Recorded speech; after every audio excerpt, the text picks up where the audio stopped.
বিস্তীর্ণ এলাকায় জলাবদ্ধতা, পানির জন্য জমিতে নেই কোনো ফসল।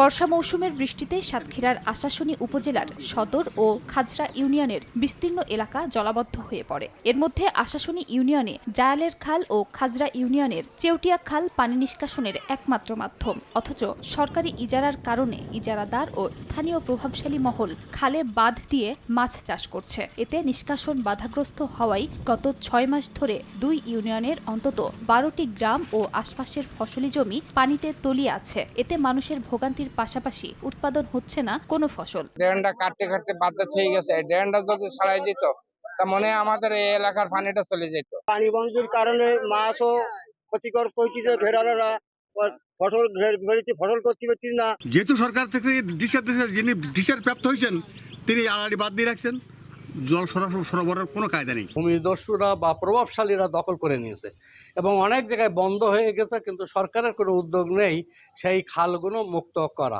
জেলা প্রশাসক বলছেন কিছু স্বার্থান্বেষী মহল খালগুলো দখল করে আছে, তবে ইজারা বাতিল করে পানি নিষ্কাশন স্বাভাবিক করার আশ্বাস তার। যেসব খাল ইজারা দেওয়া হয়েছে ইতিমধ্যে, যে খালগুলি আসলে ইজারা যোগ্য কিনা না এটা ওপেন করলে ভালো হয়। ইজারার যে টাকাটা আসে এটা খুব বেশি পরিমাণ না। সেই ইজারা না দিয়ে যদি আমি ওপেন রাখতে যদি এটা মানুষের জনগণের যদি উপকার হয়, আমরা সেই ক্ষেত্রে আমরা স্টেপ নেব। জেলা প্রশাসনের তথ্য মতে সাতক্ষীরায় বর্তমানে একই কারণে অন্তত 3 লাখ মানুষ পানিবন্দী।